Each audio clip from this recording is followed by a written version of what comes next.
Welcome back. We're doing, this is GCSE poetry, seen and unseen poetry. This is lesson 11. This is on Simon Armitage.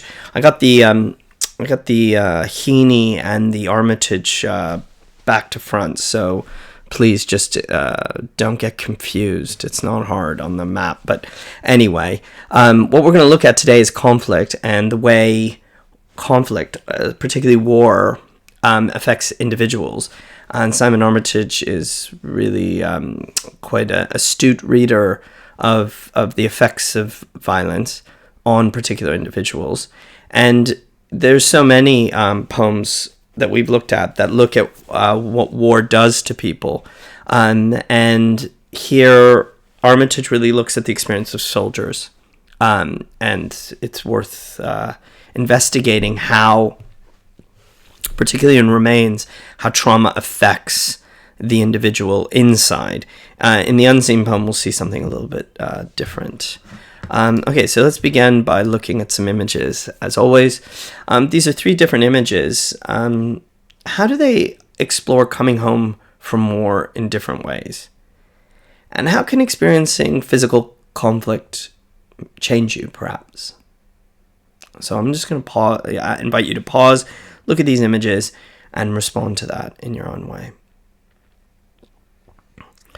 Okay, so for me, the most memorable, I know it already, is the middle photograph, the sailor in Times Square kissing a girl.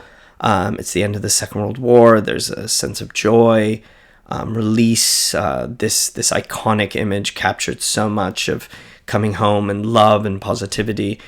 The image on the right is one I didn't know, but is often associated with the end of the Vietnam War. Burst of joy. The soldier, we can't see his face, so the viewer kind of can almost imagine they themselves are receiving their family coming home.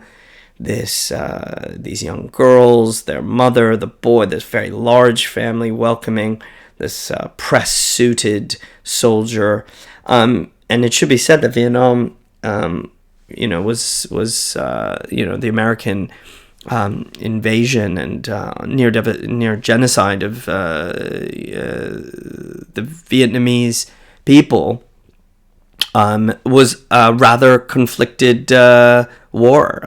Even me saying that it's the American invasion could be seen as something controversial. Some thought it was war against communism and it was a just war and America was fighting the good fight, but there were many that didn't see it that way. And you'll see on the left a number of soldiers protested and a number of people protested, and popular opposition to the war, not on the grounds that it was too costly, but that it was actually something fundamentally against human rights or something wrong, was also there. And this would be hard to experience if you were a soldier, to come back and to find out that what you were doing was not even right. I just want to bring this kind of these different images in your mind, because how soldiers experience the war and how they experience coming home are different things. And there's something you should think about, how soldiers internally, their psychology is affected by war. And that's what we're going to look at in the poems of Simon Armitage. And you'll be doing some journal responses as per usual, and then you'll be doing a creative response. So the first one's an unseen poem called Manhunt.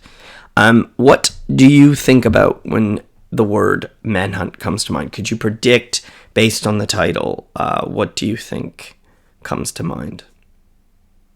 Okay, so let's take a look at this poem. Now, I printed the poem incorrectly, I think, in your pack, because I think it's a series of two-line stanzas, and I'm annoyed, but I don't know. Maybe I got it wrong, but just if you look at the initial imagery fragmented here, if you could kind of take a guess at the injuries the soldier suffered, the imagery, and who the speaker is. If you could take a guess, or predict rather is a better word, just from those initial lines.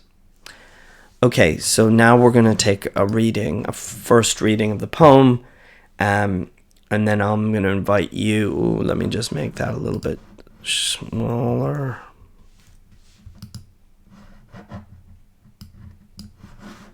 Sorry. Let me just... There, that's better. Let me read the poem first. Then you pause it. So you should read the poem first. Pause. Read the poem with me. And then I'm going to annotate and respond to what I think's going on. After the first phase, after passionate nights and intimate days, only then would he let me trace the frozen river which ran through his face. Only then would he let me explore the blown hinge of his lower jaw and handle and hold the damaged porcelain collarbone, and mind and attend the fractured rudder of shoulder blade, and finger and thumb the parachute silk of his punctured lung. Only then could I bind the struts and climb the rungs of his broken ribs, and feel the hurt of his grazed heart skirting along. Only then could I picture the scan, the fetus of metal beneath his chest, where the bullet had come to rest. Then I widened the search, tracing the scarring back to its source, to a sweating, unexploded mine buried deep in his mind, around which every nerve in his body had tightened and closed. Then and only then did I come close. Oh wow, that's a powerful poem. You see, I printed it incorrectly here. I'm wondering right away. I would ask you structurally, how do the stanzas give it a different visual field? How does it make you experience the poem differently? But having just read the poem initially, it's these lines that jump out at me. Also the intimacy of a broken body, tended, but that closeness is something else.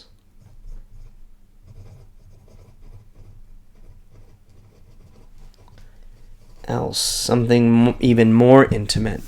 Okay, so let me try and read this. Let's see if you can see where I'm at. Okay. After the first phase, passionate nights, intimate days. I don't know what to make of this. Is this a relationship? Only then would he let me trace the frozen river which ran through his face. Scar. Maybe. And then would he let me explore the blown hinge of his lower jaw and handle and hold the damaged porcelain collarbone. He's broken completely. Mind and attend the fractured rudder of a shoulder blade. He's doesn't even feel, not human. He feels like a bunch of parts. Like I get the sense of bits, not a united human. And finger and thumb the parachute silk of his punctured lung. That's powerful. That's a fragile image. Only then could I bind the struts and climb the rungs of his broken ribs. I mean, again, it's so intimate because I feel like the speaker is a she, actually, that she's inside and working through all these very delicate things and then climbing in particular.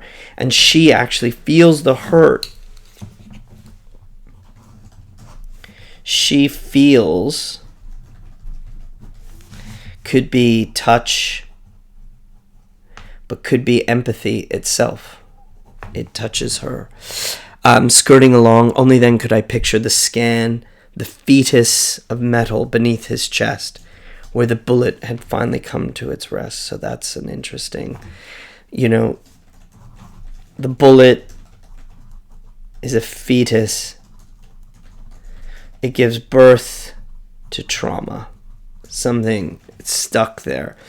And I widen the search, traced. It's so climbing, feeling, tracing the scarring back to its source. That's the word, the source. Sweating unexploded mine buried deep in his mind. The source is in his mind, in his imagination, around which every nerve in his body had tightened and closed. Then and only then did I come close. So what we have here is the search for someone, the search for a person. And this person is broken completely into bits. They have stepped on a mine, it seems. And the person who's caring for them it's intimate, it's passionate, it's close, but the closeness is physical. It's only after there's trust and time that inside we find that's where the origin of this pain is from. So what I'd like you to do is, I would love for you to have noted the language and the imagery of the poem. I didn't myself mark out the voltas, but maybe you could note where you feel these shifts in intimacy take place. I have messed up the way the poem looks on the page.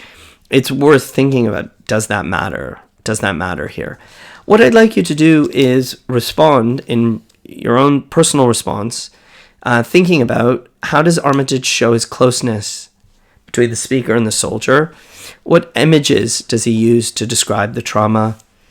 And how does the trauma's presence as an unexploded mine, what's it make you think of?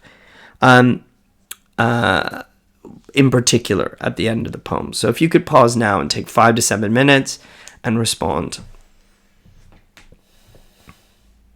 Okay, great. Now you have read one of his poems. Let's take a look at another one. Armitage has said that he wants poetry to tell the stories of people from the margins, not properly able to articulate it for themselves. Why do you think it might be hard for soldiers to describe their experiences at war? And how can a poet give voice to people who aren't able to articulate for themselves without stealing their voice? Is that possible? If you were with someone, I'd want you to talk about that. But when you're reading these poems and rereading them in particular, I'd like you to think about that. Okay, so here are 4 images. Moving on to the second poem. What do you imagine the difference might be from killing close up or killing at a distance? Pick an image and explain how it might connect to killing someone. Explain the emotional impact on the killer.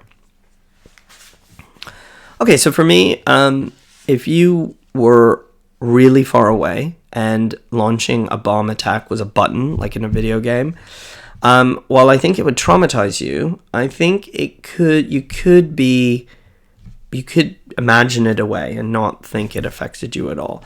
I think if you were in a plane and dropping bombs, I think it could traumatize you, but you have a distance enough that maybe you don't see the results of your actions.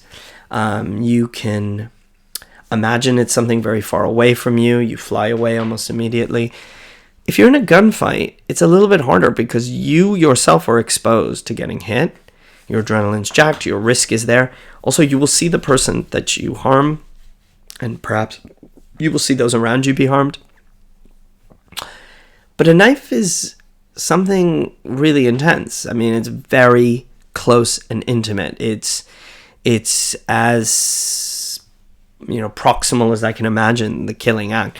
And that would affect you a great deal, I think, because you could imagine it away, you could justify it away, you could run away, you could throw away the knife, but you would feel the blade move through the flesh. You might see the blood, you might hear the noise. In a way, it's even more intimate than the firefight, which could be at a distance, because you are right up close. And I think that activity of violence at an intimate distance can deeply affect human beings. And that's what I'm going to pose to you today when you're reading these poems. So let's look at this poem, Remains. Okay, it's on page 43 and 44. What I want you to think about is the idea of trauma, the idea of conflict. I'm going to bring this in a bit. Let me read it once. Well, in fact, why don't you read it once? And here, I'll go back here. Why don't you read the poem once and then pause and read it once, read it a second time, and then I'm going to read it in real time and annotate it as we go along, just in the interest of time. Okay, so now let's take a look. Remains. Okay, so remains, what is left? Residue. The remains are also the dead body. So the title evokes so much. Again, it's another dramatic monologue, a soldier being interviewed. On another occasion, we got sent out to tackle looters raiding a bank, and one of them legs it up the road, probably armed, possibly not. So much depends on whether he's armed or not, because if he's not armed, it's a very different thing to fire on someone. I really like, it's kind of like Ted Hughes's poem, in mid-conversation. In medias res, sometimes it's called. Well, myself and somebody else are all of the same mind. So all three of us open fire. So they share the fear mind. Three of a kind, all letting fly. And I swear, I see every round as it rips through his life. Not his body, his life. So, slow down time. Destroy body and life. So we've hit this looter a dozen times, and he's on the ground, sort of inside out. Image. Pain itself, the image of agony. One of my mates goes by and tosses his guts back into his body. Is this an act of sympathy? Or more brutality? I don't know. Then he's carted off in the back of a lorry. Okay, so it starts off, there's some firing. I think here, oh, no, there, maybe. And he goes away. End of story, except not really. Trauma continues. Doesn't end. Let's get red for this. His blood shadow stays on the street. And out on patrol, I walk over it week after week. Then I'm home on leave. But I blink. So that image, his shadow is a type of remain. He relives it. He has to return to the place. He has to experience it. Experience it over and over again. And he bursts again through the doors of the bank. It's in the present tense. It happens again. That's what's great about poetry. You don't have to do all this boring stuff prose does, like realism. He doesn't have the memory. He bursts in the door again. And the problem is this: if he isn't armed, that doubt gets guilt going. Dream, and he's torn apart by a dozen rounds. It's excessive what they've done. And it haunts him. And the drink and drugs won't flush him out. He's trying to escape the pain. It's not working. He's here in my head when I close my eyes, dug in behind enemy lines, not left for dead in some distant suntan sand smothered land, or 6 feet under. There is here inside me. I can't escape that war. It's not somewhere else, but it's here and it's near.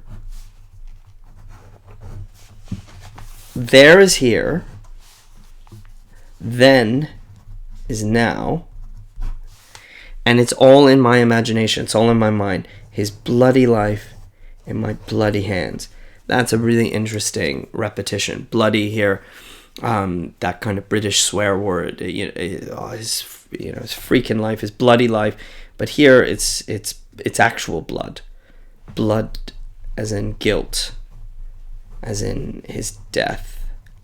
And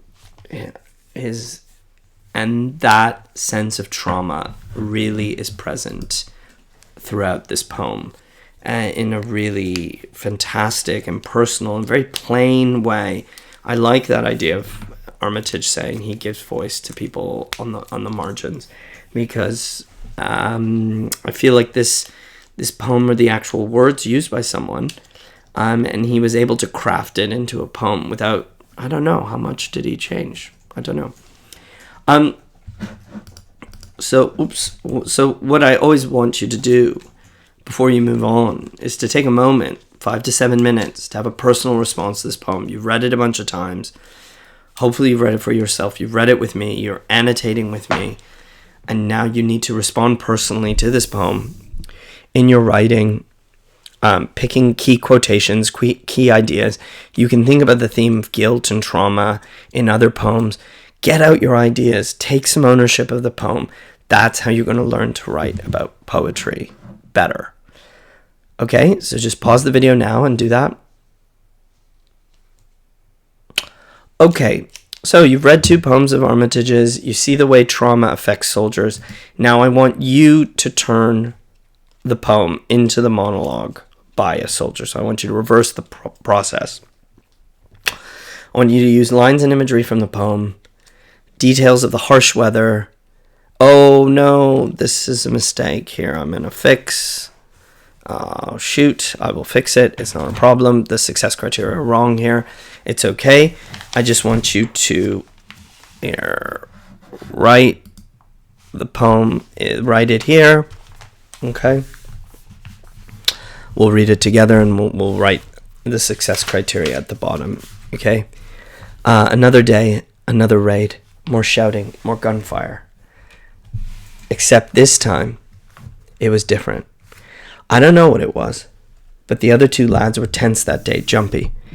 I think things were starting to get to them a bit. We're always told, leave the civilians alone, unless they make the first move. Not that day.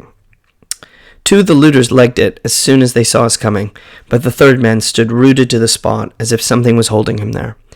He must have done something, because the next thing I remember, my rifle was in my hand and my ears were filled with the sharp crack of bullets. 3 of us, 3 of a kind, all letting fly.